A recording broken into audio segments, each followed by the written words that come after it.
Glória a Deus. Meus irmãos, a paz do Senhor Jesus. Pode tomar o seu assento. Glória a Deus. Quero pedir a especial gentileza de que você abra a sua Bíblia comigo no Evangelho de Jesus, segundo escreveu São Mateus, capítulo de número 14. Mateus 14, nós vamos fazer a leitura a partir do versículo de número 22. Enquanto o irmão encontra, quero externar minha gratidão ao nosso Deus, primeiramente, por ter nos trago até aqui, e também ao nosso pastor Elias, por essa tão honrosa oportunidade. Mateus capítulo 14, versículo de número 22 a seguir, diz assim: E logo ordenou Jesus que os seus discípulos entrassem no barco e fossem adiante para o outro lado, enquanto despedia a multidão. E despedida a multidão, subiu ao monte para orar à parte. E chegada já à tarde, estava ali só. E o barco já estava no meio do mar, açoitado pelas ondas, porque o vento era contrário. Mas à quarta vigília da noite, dirigiu-se Jesus para eles, andando por cima do mar.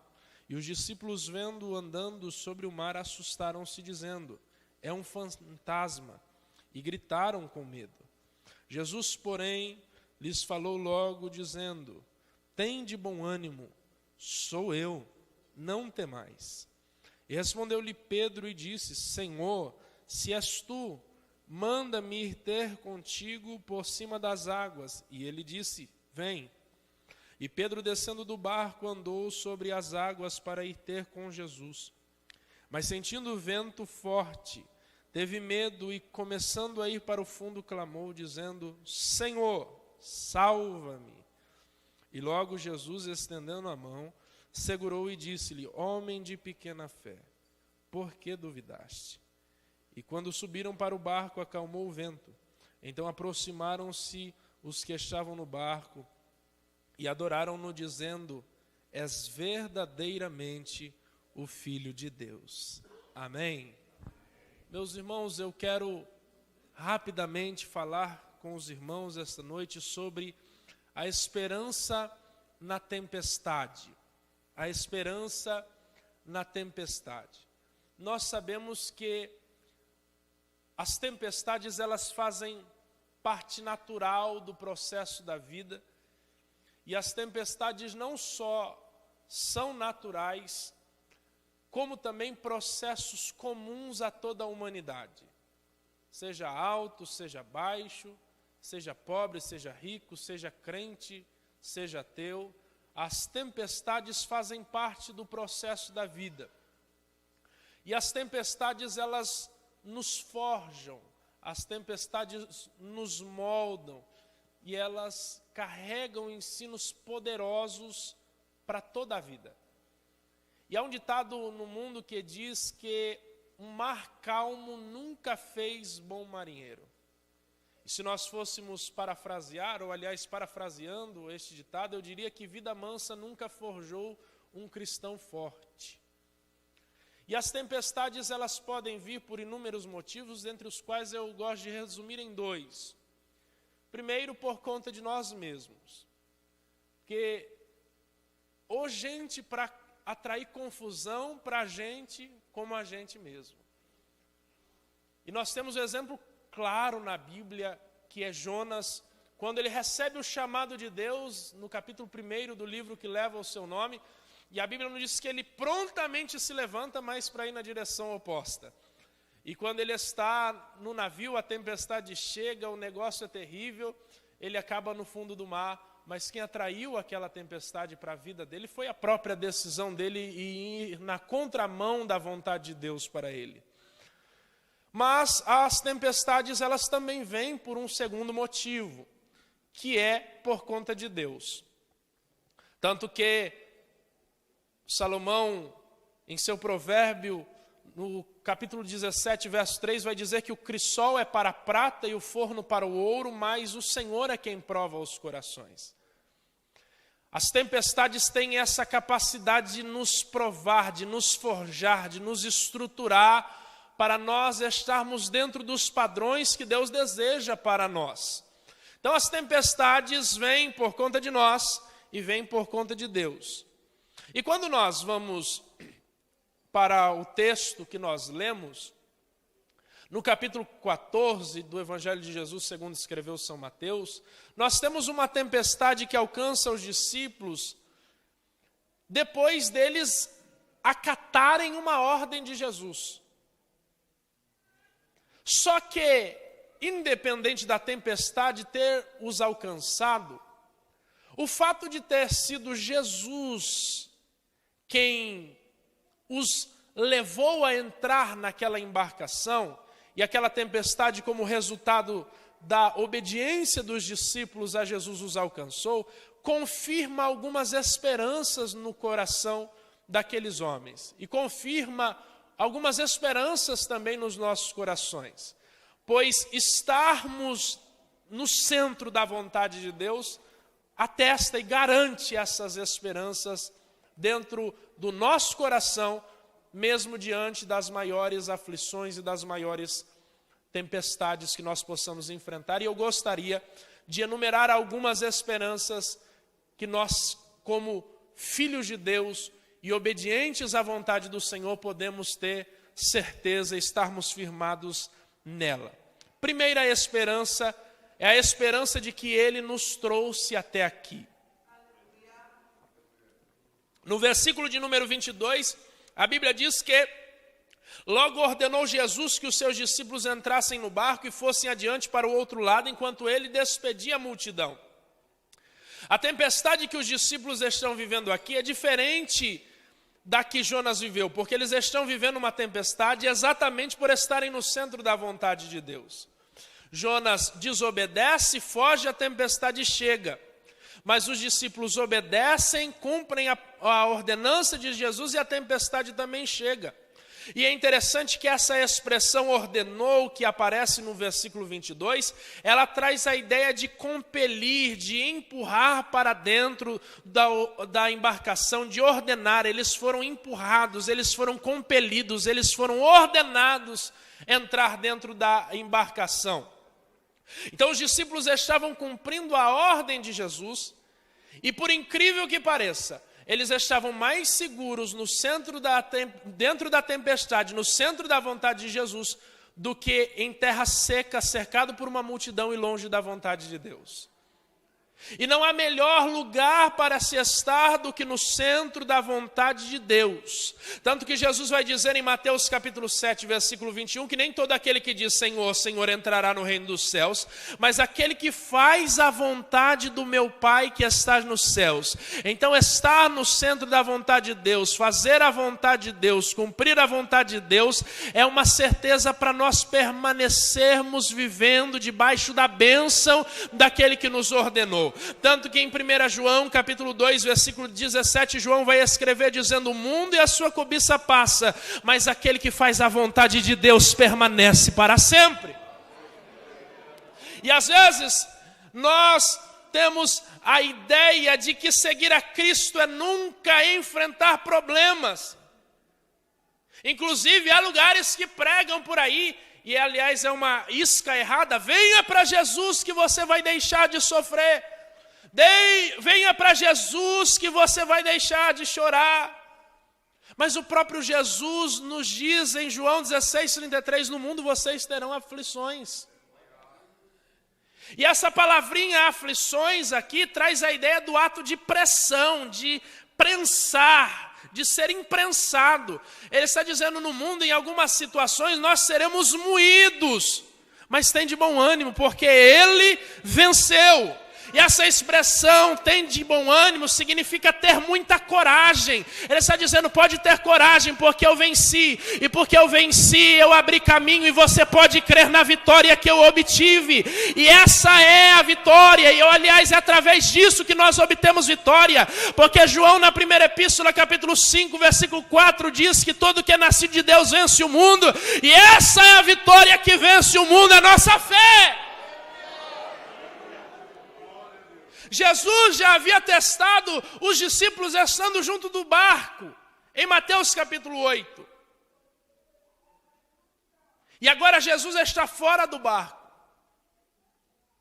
E é interessante que a ação de Jesus, sendo visível ou não para nós, não interfere no fato de que se nós estamos no centro da vontade dele, ele nos trouxe até aqui. E ele garante a travessia. Mas nós temos mais esperanças que o texto nos atesta. A segunda é que ele está orando por nós. No versículo 23, a Bíblia diz: e despedida a multidão, subiu ao monte para orar à parte, e chegada já a tarde, estava ali só. Jesus se retira para orar. Só que Marcos acrescenta uma informação que Mateus não acrescenta, que Mateus não relata, que em Marcos capítulo 6, 48, Marcos registra que Jesus os via. Ele diz: e vendo-os em dificuldade a remar, porque o vento lhes era contrário, por volta da 4ª vigília da noite, veio ter com eles andando por sobre o mar e queria tomar-lhes a dianteira. Jesus estava vendo, Jesus já estava acompanhando, Jesus já estava percebendo, e mais do que isso, Jesus já estava intercedendo pelos seus discípulos. Nós temos uma facilidade de nos desesperar quando nós não vemos saída para as nossas dificuldades. Nós temos a tendência de desesperar quando nós não vemos possibilidade de solução humana. E às vezes Deus ainda permanece em silêncio para conosco. Isso nos faz entrar mais em pânico ainda. Mas não é porque nós não estamos vendo claramente a ação de Deus que Deus não está trabalhando, que Deus não está fazendo, que Deus não está operando. O texto nos diz que os discípulos estavam desesperados, mas Jesus estava os vendo. Ele está vendo, Ele está percebendo e Ele está intercedendo. Jesus intercede por nós, de tal maneira que Paulo escreve em Romanos capítulo 8, versículo 34, quem os condenará? É Cristo quem morreu, ou antes quem ressuscitou, o qual está à direita de Deus e também intercede por nós. Jesus está intercedendo por nós. Nós não estamos sozinhos no meio desta tempestade. A provação está aí, a tempestade nos cercou, as ondas são contrárias, o vento é contrário, a água pode estar entrando na embarcação, mas Jesus está intercedendo por nós. E mais do que isso, o Espírito Santo também intercede por nós. Em Romanos 8, 26 e 27, Paulo escreve: também o Espírito semelhantemente nos assiste em nossa fraqueza, porque não sabemos orar como convém, mas o mesmo Espírito intercede por nós sobremaneira, com gemidos inexprimíveis. E aquele que sonda os corações sabe qual é a mente do Espírito, porque segundo a vontade de Deus é que Ele intercede pelos santos. Agora, essa palavra do apóstolo Paulo me chama a atenção, porque ele diz: o Espírito nos assiste em nossa fraqueza. E não é assistir de ficar olhando, observando, como um espectador. Quando ele diz assiste, é de prestar assistência, de prestar auxílio. A palavra aqui, o termo no grego, significa trabalhar junto com, lutar para obter algo juntamente com. O Espírito de Deus, no meio da nossa tempestade, está trabalhando junto conosco, está lutando junto conosco. Nós não estamos sozinhos no meio dessa peleja, dessa luta. Você não está lutando sozinho, você não está solitário, Ele está lutando ao seu lado.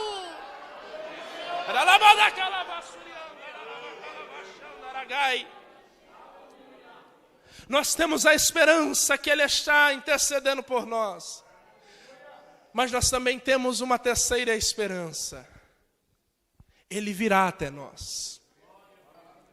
Foi Ele que nos trouxe até aqui, Ele está orando, intercedendo por nós, e Ele virá até nós.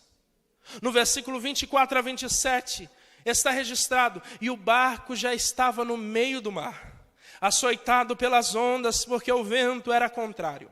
Mas à 4ª vigília da noite, dirigiu-se Jesus para eles andando por cima do mar.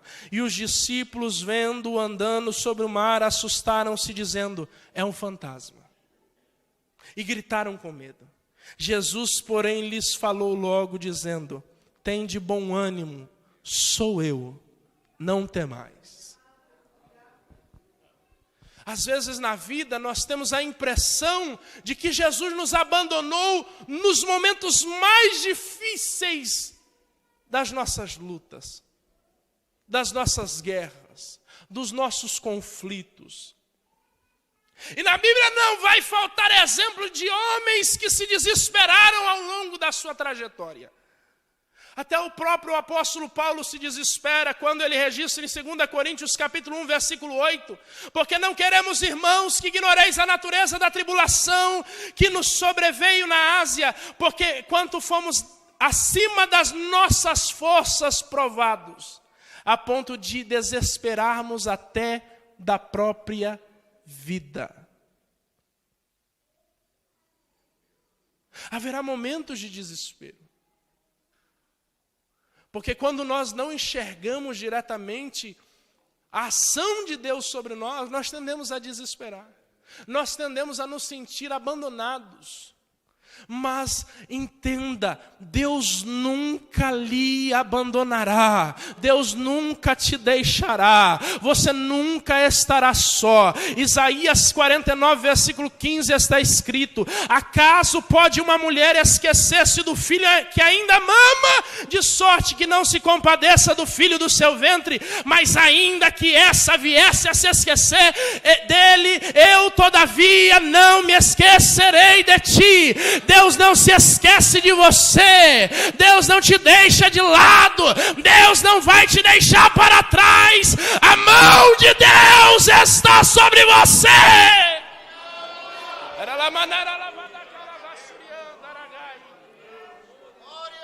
Nós temos a garantia que Ele virá ao nosso encontro durante a tempestade.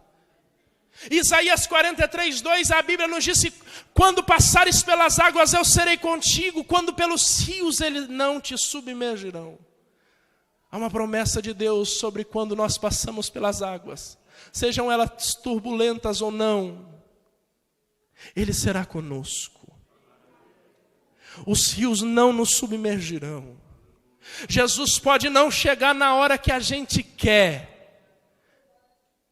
mas pode ter certeza que Ele sempre chegará na hora certa. Jesus não chega antes, Jesus também não chega depois. Ele sabe a hora de chegar. Então acalma o teu coração, aquieta a tua alma. Se for preciso, faça como salmista e converse com a sua alma. Porque está batida a minha alma. Espera no Senhor, porque eu ainda o louvarei. Espera em Deus, confia em Deus, aguarda em Deus. Ele sabe o momento de chegar. Ele não vai chegar atrasado, Ele não vai falhar, Ele não vai te esquecer, Ele sabe quando chegar.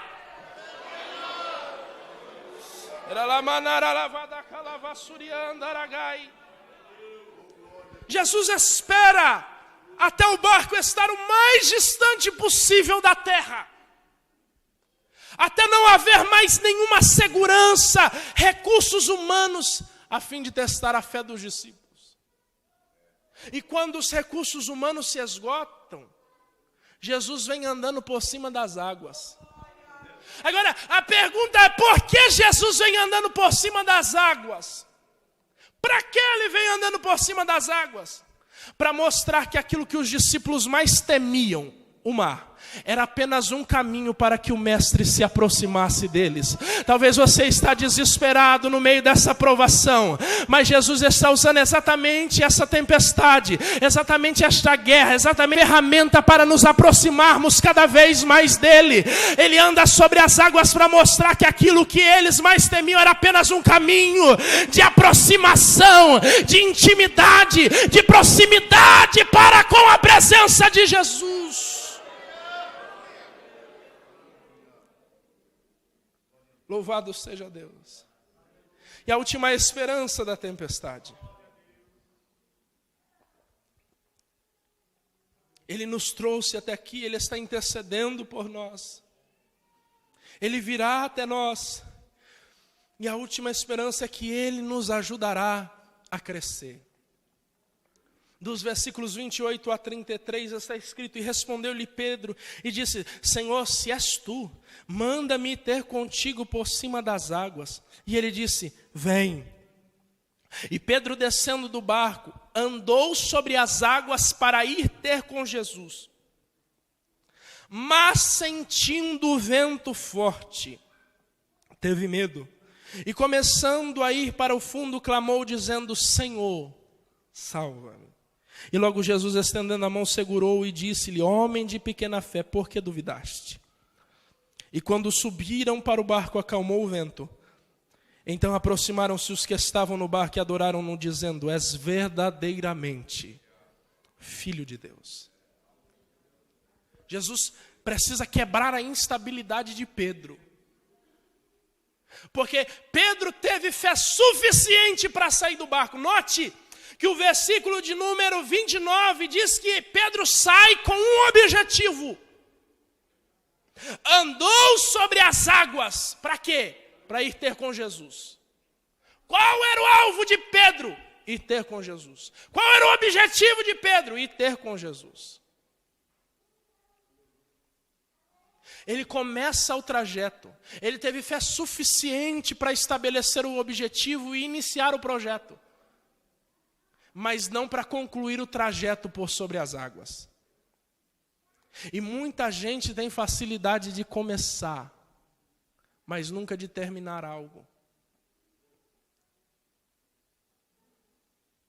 E Salomão nos diz que melhor é o fim das coisas do que o princípio delas. Ele começa a afundar, porque ele teve fé para pisar sobre as águas. Só que em um dado momento, ele abandona o seu objetivo pelas sensações que o rodeavam. Porque ele sai do barco, pisa sobre as águas, para ir ter com Jesus. E o versículo 30 diz: mas sentindo o vento forte. Enquanto os olhos estavam fixos em Jesus, ele estava fazendo algo sobrenatural. Mas no momento em que ele abandona o projeto, ou o alvo, ou o foco, ou o objetivo, pelas sensações que o rodeavam, ele começa a afundar. Ele começa a afundar exatamente porque ele deu mais atenção ao que ele sentia do que a palavra de Jesus liberada para ele. Vem. Não existe nada mais perigoso para nós do que quando os nossos sentimentos têm uma voz mais alta dentro de nós do que a voz de Jesus liberando palavras, nos direcionando para o centro da sua vontade. Jesus disse: vem, e era tudo o que ele precisava. Mas ele começa a sentir o vento que era contrário. Mas a misericórdia do Senhor é algo extraordinário. Porque Jesus não nos abandona no processo de crescimento, ainda que no meio do caminho a gente comece a afundar. Ainda que por algum momento as sensações prevaleçam, Jesus não nos abandona. Se você cair ou começar a afundar, clame. Porque é exatamente o que Pedro começa a fazer. Ele começa a afundar e ele clama: Senhor, salva-me. Jesus não vira as costas. Jesus não cruza os braços. A Bíblia diz que prontamente Jesus estendeu a mão e o segurou. 1 Pedro capítulo 3, versículo 12 diz: porque os olhos do Senhor estão sobre os justos e os seus ouvidos atentos às suas orações. Meu irmão, não tenha medo de orar ao Senhor. Clame por socorro. Ele te ouvirá. Ele estenderá a mão. Ele firmará os nossos passos e nos trará para a segurança do barco.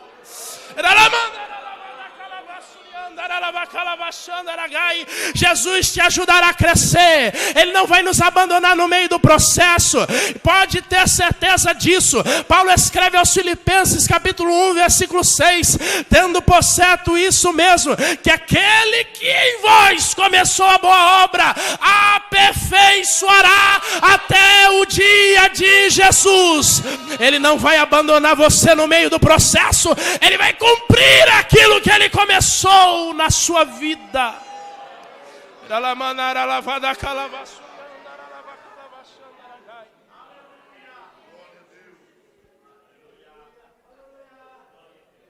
Fique de pé, por gentileza.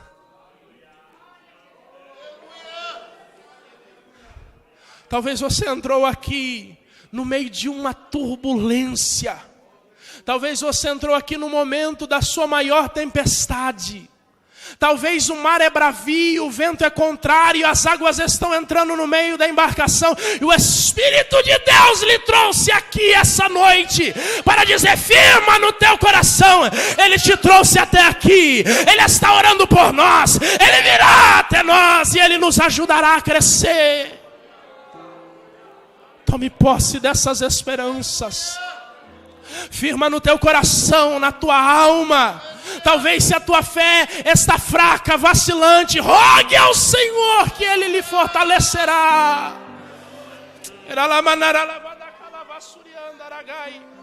Ele te trouxe até aqui. Ele está orando por você. Ele virá até você. Ele te ajudará a crescer. Eu quero lhe convidar a fechar os seus olhos e entregar essa sua aflição ao Senhor. Entregar essa tempestade que está tirando a sua paz. E sair daqui tranquilizado por cada uma dessas esperanças. Porque Ele te trouxe até aqui. Ele está intercedendo por você. Ele virá até você na hora certa. E Ele te ajudará a crescer. Então comece a falar com Deus. Você ora daí, eu oro daqui. E se o Espírito de Deus começar a lhe renovar e você sentir vontade de falar em línguas espirituais, fale em línguas.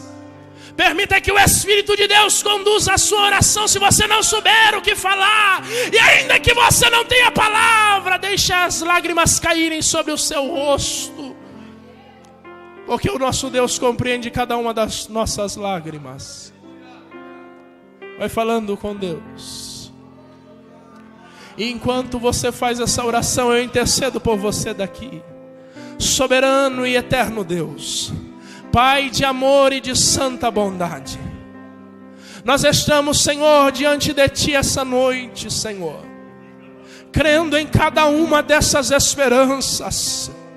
Se estamos no centro da Sua vontade, foi o Senhor que nos trouxe até aqui. O Senhor está intercedendo por nós, e o Senhor está lutando juntamente conosco para o cumprimento da vontade de Deus em nossa vida. No momento certo o Senhor vai agir, nós cremos.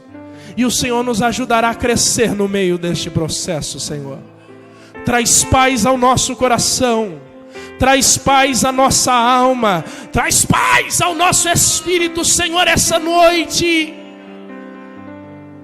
No nome de Jesus, Espírito de Deus, é o que nós lhe pedimos. Amém. Eu tenho um convite essa noite. Para você que entrou aqui e ouviu essa palavra. E viu e ouviu falar deste Jesus que é poderoso. Que é extraordinário para fazer coisas que não estão nem na nossa compreensão. E você disse: eu quero Ele. Eu desejo entregar a minha vida para Ele. Eu gostaria que você fizesse um sinal com as suas mãos, porque nós queremos orar por você. Aqui está a primeira pessoa.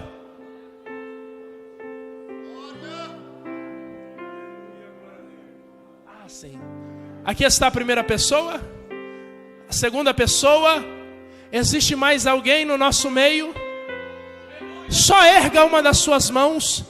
Dê um sinal, porque nós queremos orar por você. Talvez você está há muito tempo afastado, parado. E você sentiu a presença de Deus aqui essa noite e sentiu saudade. E no seu peito algo está queimando, dizendo: eu preciso voltar. Essa é a noite do reencontro para você. Há alguém no nosso meio? Nós já temos 2 pessoas aqui à frente. Se você se encontra nessa situação, vem à frente. O bom pastor te chama. Ele te convida para o aprisco novamente.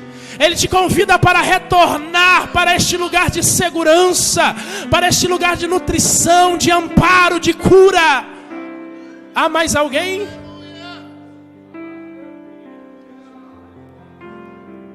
Estenda as suas mãos para cá e vamos apresentar cada um desses irmãos que vieram aqui à frente, essas duas irmãs que vieram aqui à frente.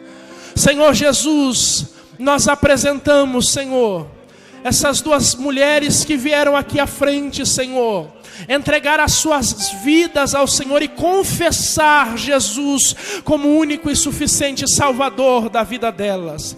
No nome de Jesus nós pedimos, as fortaleçam, Senhor, as estruture, as prepare, Senhor, para a boa obra, para que elas sigam firmes no teu caminho.